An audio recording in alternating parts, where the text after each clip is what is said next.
Hello, I'm George from Pavliscak Studios, and I'll be making a glass marble today. I'll be making a flower marble, which is mostly clear glass, but some color for the flowers, the petals, the stamen, the outer petals, and the background. And I just have to turn on an oxygen tank, and I'll be right back. I'll just yap incessantly as I'm doing it. I'm turning on the high side right now, pressure gauge, millions of PSI. Usually between 2,000 and 2,500 when you get a new tank. And that's what I've used several hours already. And then I'm adjusting the low side pressure right now. I use 8 psi of oxygen to my propane oxygen torch and about 2 psi of propane. You can use less, but it doesn't show up on my propane regulator gauge. 0.8 psi is fine for propane. A lot of people have their pressure set up too high for soft glass, and it makes the glass dirty. It's very hard to keep a clean glass if your propane pressure is too high. Anyway, those are good to go now. And I'm going to get my glasses, and I'm going to check my annealing oven for temperature right now and adjust it if I need to, because about a half hour to 40 minutes I'll put a marble in there, and I want it to be right. Back again.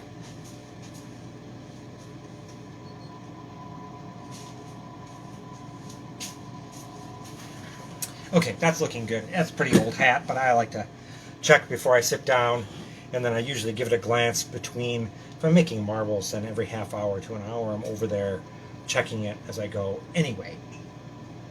I use, although I do have some digital pyrometers where I can gauge the temperature. Pyrometer is like a thermometer, only for higher temperatures. My controls are not computer controlled, and they are generally just rheostats that I adjust. And I'm familiar with all the different ovens that I use, and I know what the settings are and how they work. Elements change character over time, and they tend to run hotter and more efficiently until they start to drop off in performance. So, something you'll notice. That's a lot of technical talk. I always seem to blab on about technical stuff at the beginning. Anyway, I could go on, but for now, let's make a marble. I'm just going to adjust my angle a little bit so we can see our torch. And then I have a magnifying glass there for my close-up stuff, which we'll get to when I have stuff to show. And this looks pretty good. Awesome. Alright, so I'm going to make a flower marble today. It's going to start with a large diameter clear rod. I'm going to melt it until there's a ball on the end. And then I'm going to hold the rod perpendicular to a marver plate. I have a steel marver plate and a graphite marver plate that I use depending on how much heat I want to draw from the glass and how quickly I want heat to be drawn from the glass. For lamp working, I mostly use a graphite plate because I'm going from heating things way up to chilling them way down. So I can work fast, quickly, and small.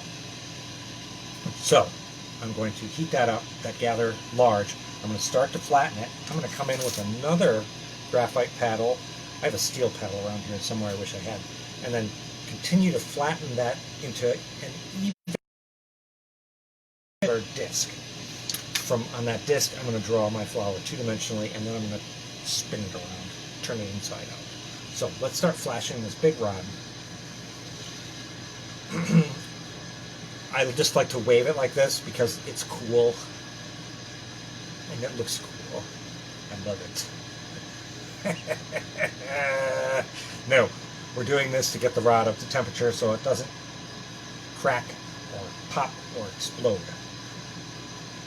Once I get it past what some people would call the strain point, I'm going to call it the oops, I cracked it point.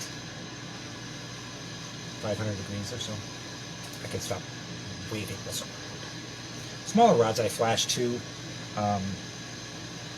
Less time is required to get them up to the 500 degrees. Certain colors tend to be more sensitive to shock. Opaque colors are more sensitive to shock. you'd get the feel for it after you play. You find your favorite colors and learn how to use them. And it seems like I use Moretti, and it seems like over the years the quality of certain colors comes and goes. The diameter of the rods increases and decreases. I think when production is high and quality control is slipping, the rods tend to be too thick and the color is not evenly mixed. When I first started using Moretti, the quality control was quite high, but they were not importing a lot to the United States yet. And then in the late 90s, people really started loving the Moretti glass, and so people were ordering it, and it was, certain colors were hard to get, and the quality of the clear went way down, and the quality of the colors was just all over the place. Wow, more tech talk. I love it, I guess. Anyway, I'm melting this big gather on this clear rod, and when I brought this up from cold room temperature to hot, I'm noticing a lot of scratches in the surface that's turning to, this is going to be hard to see, there'll be a second where the camera resolves. Scum, white little floof on the surface of the glass rod. I don't even know if you can see that.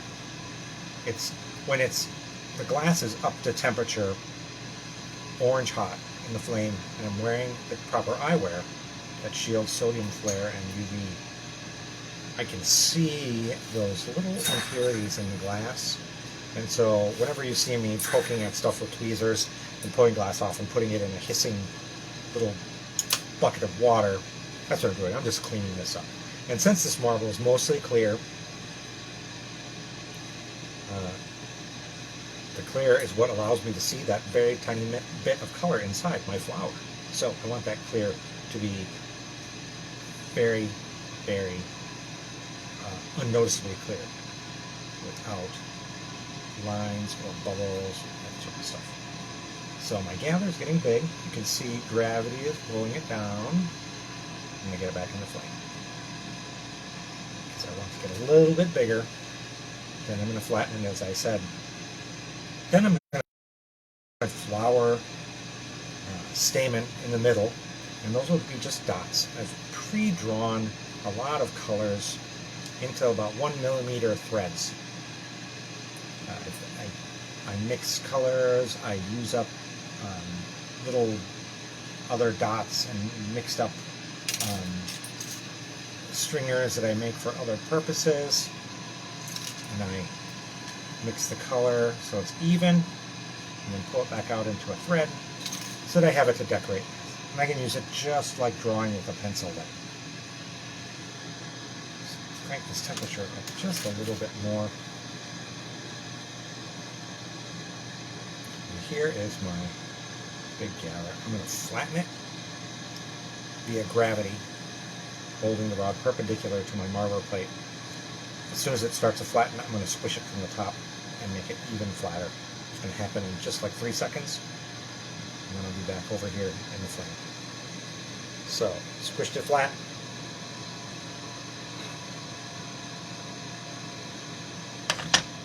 And I flattened it out into a disc. I've got a big drawing surface there.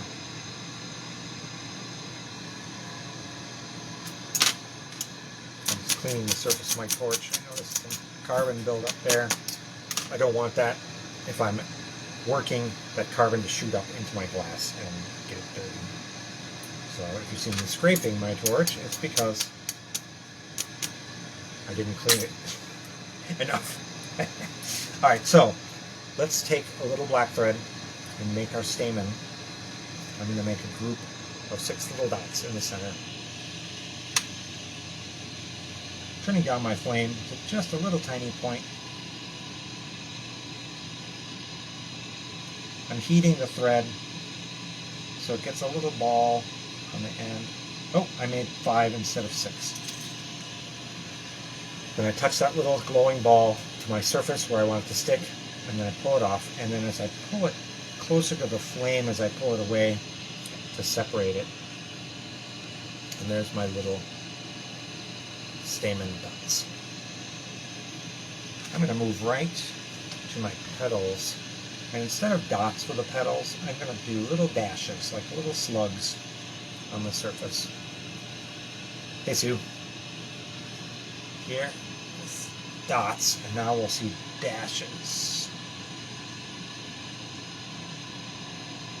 I'll do the first concentric ring of dashes, and then I'll show those to you. Now I'm going to do my next ring around that.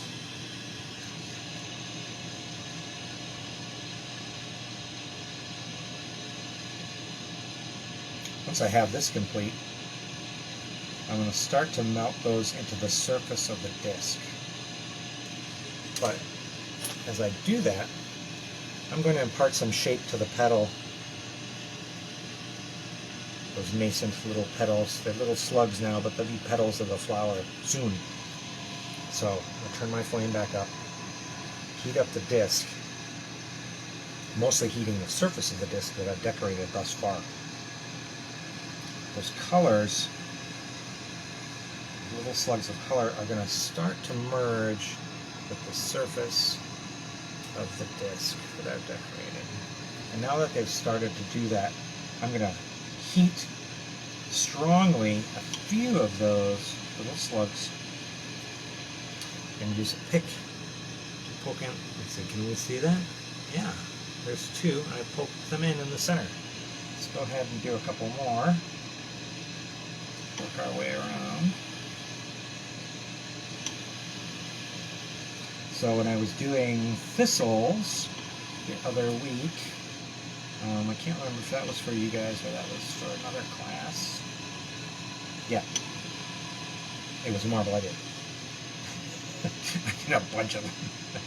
Anyway, they had millions of little petals, probably 50 or 60 little petals each, and each one was poked in like that. So the petals were dots in that case instead of dashes here. Now you can do these petals actually in a bunch of different shapes too to shape the petal. You can make like U shapes or N shapes for the petals.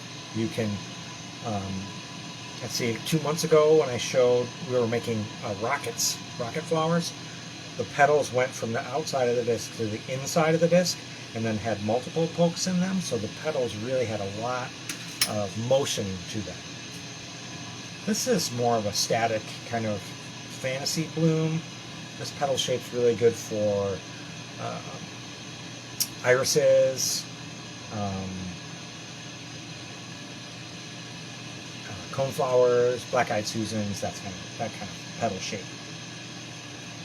So now I'm going to melt all those in that I just made a little more to the glass surface, the glass disc surface, and then I'm going to just touch it to the marver plate to get it to flatten out without having the petals spread out.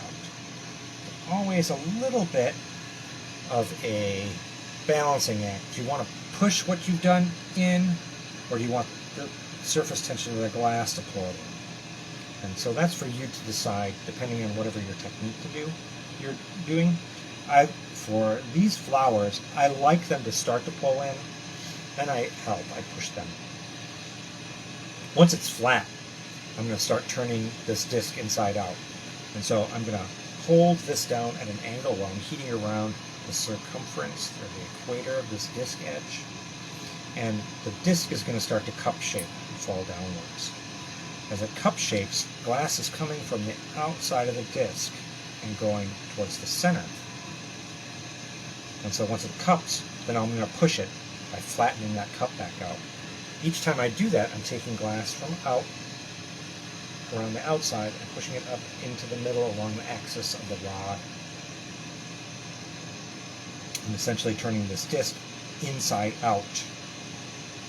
It's not really so much a disc that's turning inside out.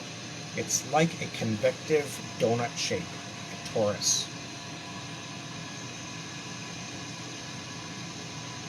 So I cupped it and I pushed it once. I'm going to do it one more time, and I'm going to show you the flower from the disc, and you can see that the drawing of the flower petals that I made have already begun to shrink. They've contracted into the center of the disc because I've taken glass from the outside and closed it up around the end. I'm going to cup and push it a few more times. Then I'm going to add the outer petal-like leaves called petioles.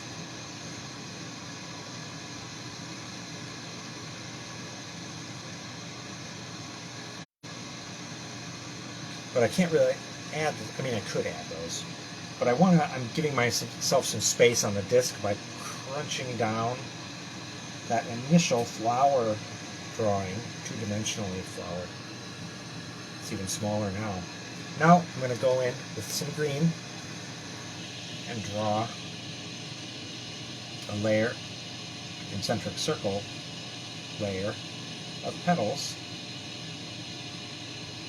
or tiny leaves around where the petals were. So there they are, the green petioles around the flower.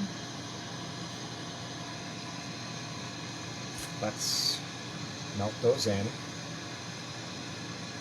as much as I want, and then I'll press them flat.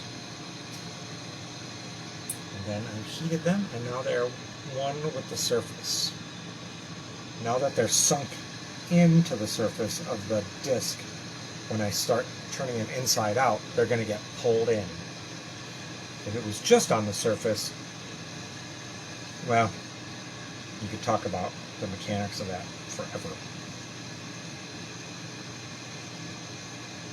When I was mentioning that you can have the surface tension pull it in, or you can push it in, that is going to dictate what your petals look like when you turn them inside out. If it's mainly on the surface because you've used surface tension to pull it together, you're going to get a longer, thinner draw of glass into your inside out. If you've pushed it in, you're going to get a shorter, thicker draw into your torus of inside out glass. Now, I've cupped and pushed this a few more times, and let's look at it from the side. You can see that flower is already blooming into the disc.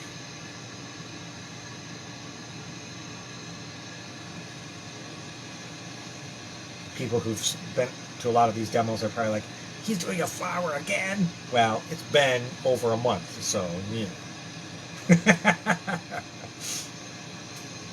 But I think next week, if I can find some Moretti dichro, I want to do some dichroic sheet glass marble manipulations, because some of the cores you can build on hexagonal cylinders and then coat and twist and turn are really fun. And it's a really good lesson in casing something sensitive with clear without getting bubbles in it.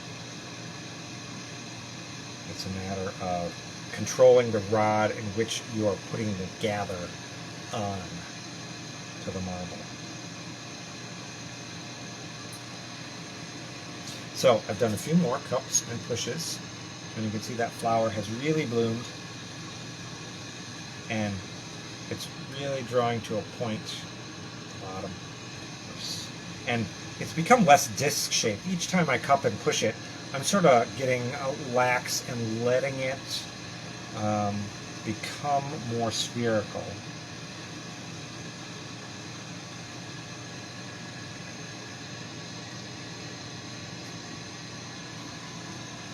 Now, I went a little bit too fast. I did too much cupping and not enough pushing, and so I have like a little cavern going up into the center there, and I can actually see it from this side that there's going to be a bubble trapped in the middle.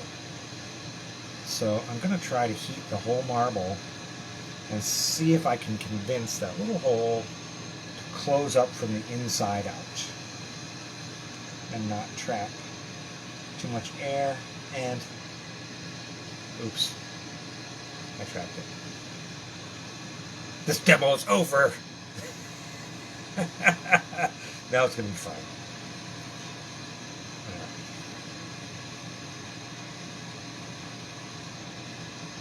Alright, so there's our flower. Now I'm going to put some color on the back, like a tablecloth for this marble. So let's get some.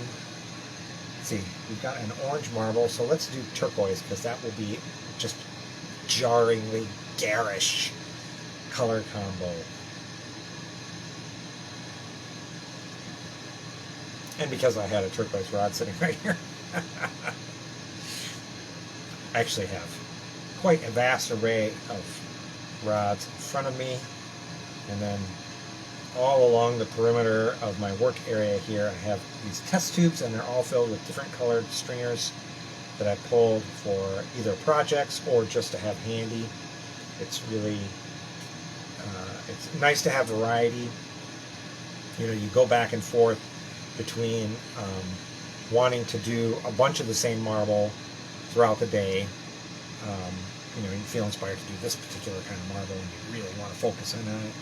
Or you want to just see what happens that day. It's like, oh, will I make a flower? I don't know. I feel like using something with, you know, gold and silver. Let's do one with that and see where we go throughout the day. And oh man, I really could use a green this and that to put on the whatchamahoozits. More tech talk. So I've put two little gathers of turquoise on there.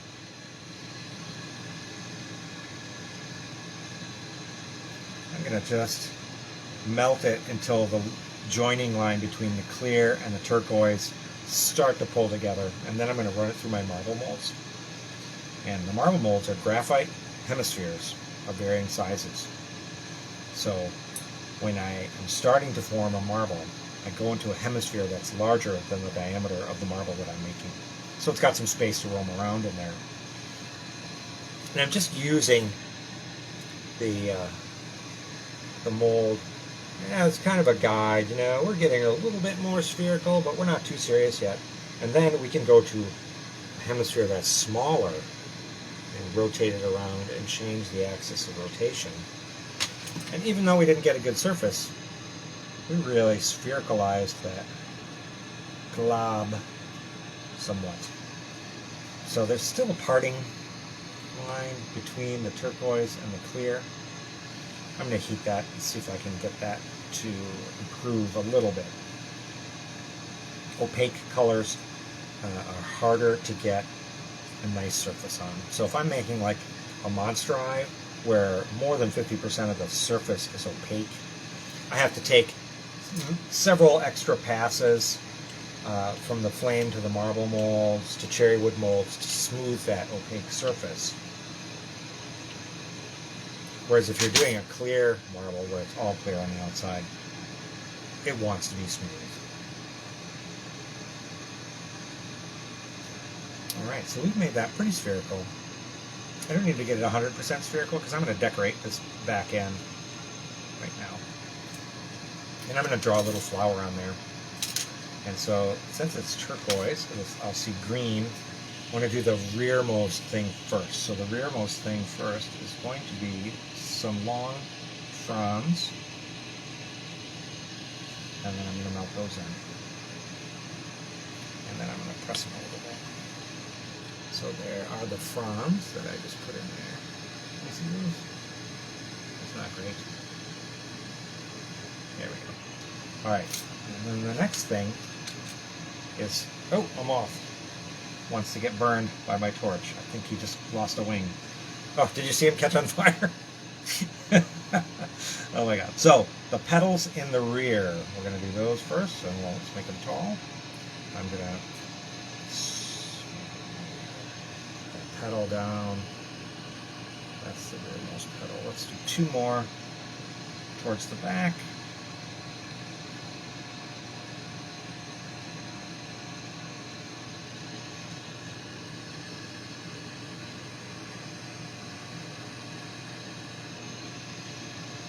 Let's let those settle into the background a little bit. I'm going to heat them so they get hot. I don't want them to spread out, so I'm going to push a little bit into a mold, a couple times, heat. When I say push, very gentle. And there they are. Pushed into the background. Maybe it's better out here. Alright, now I'm going to do the middle of the flower, little tiny stamen.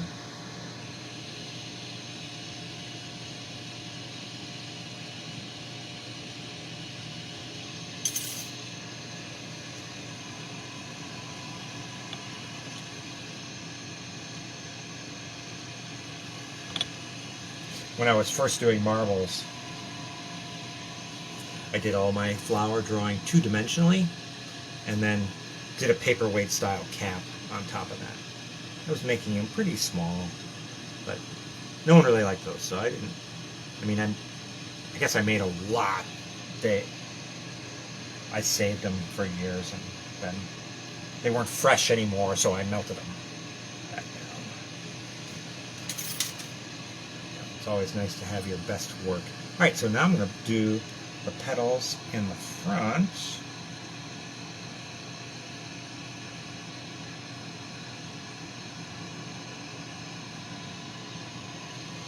And now I'm going to do a little perimeter of some green while I'm here. The line between the turquoise and the clear is going to get framed. And then I'm going to join the frame of this green with the base of the flower.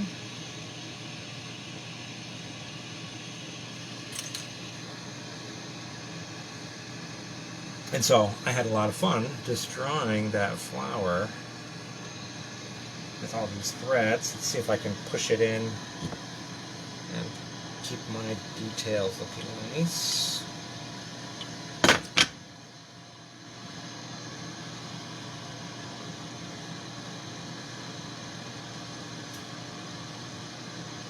So I'm kind of doing that balancing act here where I'm heating the surface and I'm giving it a little bit push in because I want the lines to be crisp where I've done my detail. So by crisp, I'm melting it and pushing it in and then letting those crevices join, but the crevices are small because they can push together. And then now it's all smooth. And you can't see it because it's hot, but it should be like an orange flower with black stamen, just like what we have three-dimensionally here. So we have a two-dimensional reflection of a three-dimensional flower there. Now that I have decorated the outside of my marble, I'm going to sphere it up as nice as it will go now. So I'm going into a marble mold that's larger in diameter than the marble, and then to a smaller one pretty quickly, and that improves the sphericalness a lot. Now, the only thing that the sphere needs, that's not perfect, now that I'm looking at it again. My torch is out of balance here.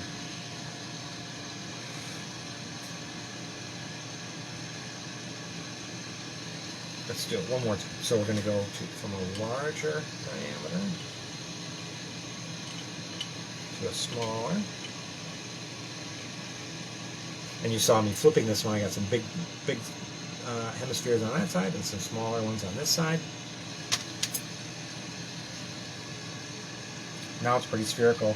And the only thing that we need on this side is, if you look at the reflection of the lights above me, you can see the surface of the glass is a little bit ripply.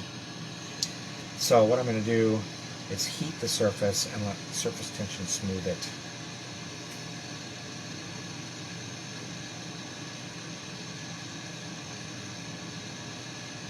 And now that it's smooth, I'm going to get cherry wood marble mold,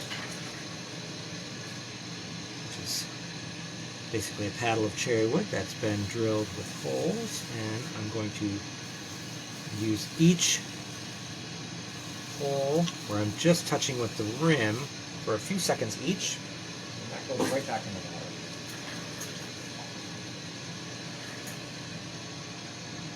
Now, I need to separate my marble from this large rod. So, I want a nice clean connection. So I'm going to clean the tip of a clear punchy rod and make the tip shaped the size and strength of the attachment I want for the marble liquor. Now I can start heating the juncture between the marble and the clear rod.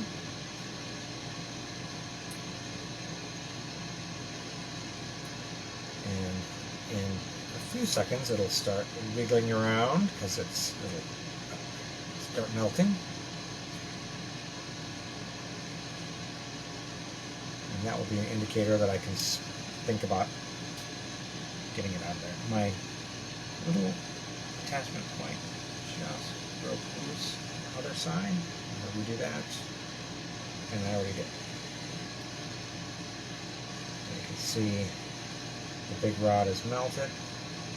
Pulling it out. And there's some glass left on the end. I don't want to push that glass back in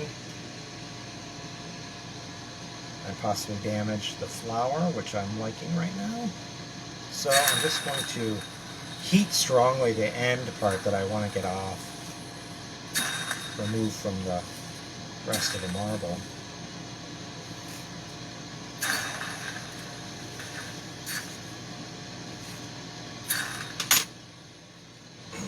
Now I'm going to gently improve the sphericalness of the marble.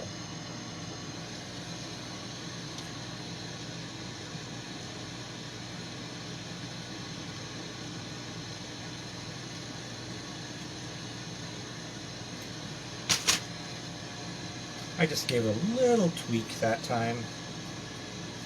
It's way out of sphere, so I'm going to take a couple passes at it. It's going to be not going to be aggressive.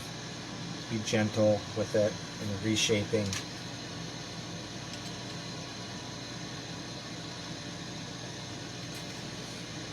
When you're trying to reshape a sphere with a paddle, there's actually a lot of pushing and pulling and rotating that you can do. That's kind of subtle. It's a feel thing. Are you turning and pulling from the heel and then pushing back out? Like centering a piece of clay? Maybe.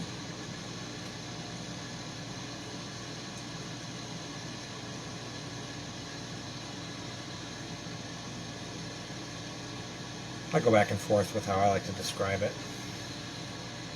So that is, we've got a nice spherical shape. There's our marble, there's our flower.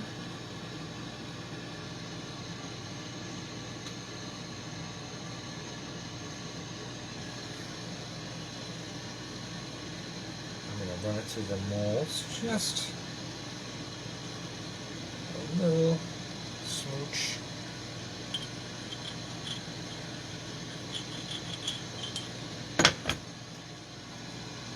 And then there's some ripples on the surface from using that graphite. So now I'm going to heat it and pay a little closer attention to my angle, keeping it at, ideally you want it to be level. If you want it to correct a little bit, you can change your angle. It's mostly about keeping it spinning and having the right amount of heat. Sort of going with the heat, as with a lot of lamp working, you go past where you want it to be, temperature-wise, flowability-wise. And then as it backs down that's when you hit it. That's when you act. So here, as it's calmed down a little bit, I'm going to get in with the cherry wood molds.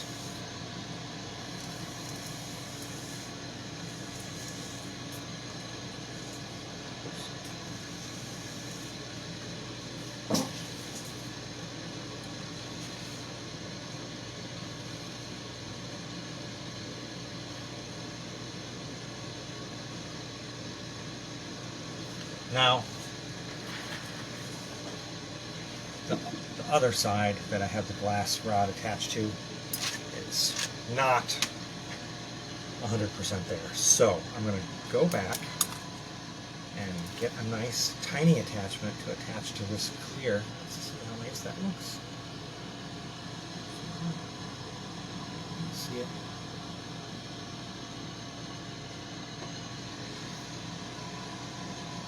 So I want a nice, clean, punty handle, glass handle. Oh, these tweezers are weird. I see. I have different tweezers for doing different stuff at my bench here. I just had them reversed. Alright, so the marble needs to be the right temperature. The handle, punty, needs to be the right temperature, and then at exactly the right time you touch them together. Now I'm going to get off that other one, that rod. I don't want to melt it off, I want it to separate right, because it's right in the middle of my drawing. So, oops, both of them let go. I should get my punty real quick and grab that marble off the bench.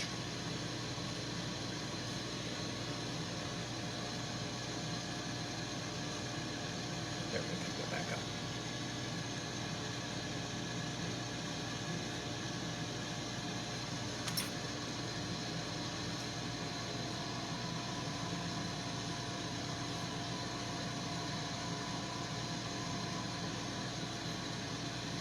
Now I'm just rounding that back end up. It's not quite spherical, and I have a little bit of impurity on the surface where it touched the bench. I'm going to get that out. And not quite there, it goes. Alright. We fixed that little impurity where it touched something on the bench that was dirty. Now we're fixing the sphericalness on the decorated side of the flower marble. And there we go, we're back in business. There's the flower that we drew on the back side. And it is now spherical. We went through the larger hemisphere graphite mold. Then we went to the smaller one using just the rim of the mold, so the marble was on top using the rim. I was rotating the marble, changing the axis of rotation, and that caused that the circle at the top of the hemisphere was the burnishing, limiting circular factor to sphericalize this marble. There's probably 7 better ways of saying that. I'm glad I got my really weird one out of the way. So I found a little, as I was talking, I found a little dimple in the surface of the marble. So I reheated it and went to the graphite mold one more time. Now I'm going to heat whole unattached side of the marble, and then go through the cherry wood marble molds, and then we will be ready to get this thing in the annealing oven.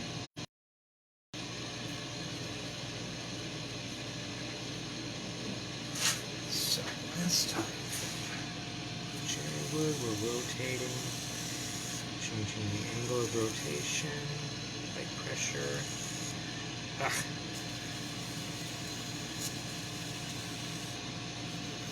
I'm like right between sizes. This size is too small, this size is too big.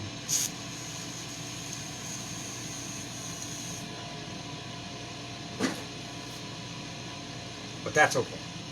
Alright, so I'm going to chill the attachment point between the glass handle and the marble and knock it off into a fireproof tile that I have here with a little divots in it to catch the marble. Tapped off that punty. Pick up my torch. And I'm going to heat strongly that last nub of attachment. It's just a tiny patch. I'm going to heat it strongly and then back off. Heat it strongly and then back off. I want the glass to get hot, but I don't want the surface to start to oxidize or burn. It needs to get hot enough so it pulls into the surface of the sphere without burning it by blazing it away. Now, I'm going to grab a little pair of wire tongs that should hold the marble nicely. Heat it up to about 1,000 degrees. So I'm going to heat it past the point where I can see that it's become orange. Let it go to black. Then I can pick up my marble.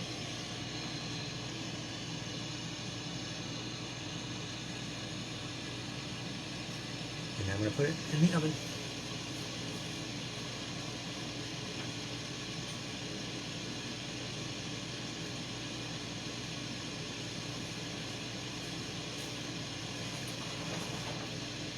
I'm going to cool any of my hot tools in water.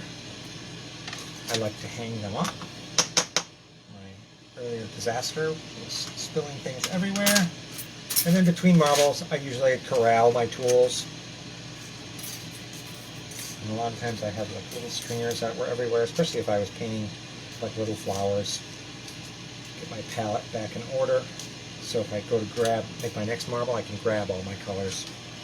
Put my molds back in place. Make sure I have my array of handles. My glass ones. These are my metal ones. If I'm doing anything with twisting or folding or, I guess that's it, or I need a stronger handle, I use stainless steel. I keep those in water in a jar as well. Here's the jars I was putting stuff in, just jars with water, and here's some of those benchtop scraps I was talking about that I will pull into those threads that I then later use. You can't rework glass too many times because it starts getting stiff. The chemistry gets off after a while. You can readjust that chemistry, but it's difficult in little tiny bits without messing it up.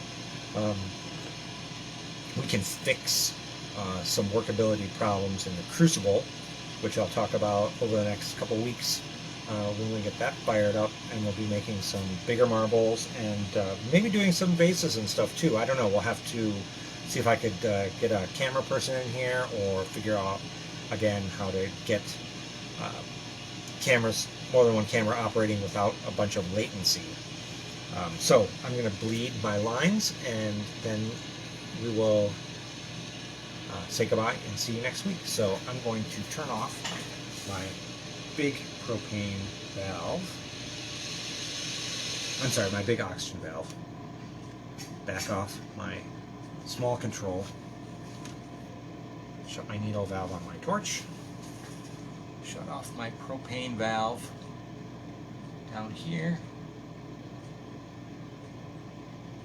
And then turn off my regulator adjustment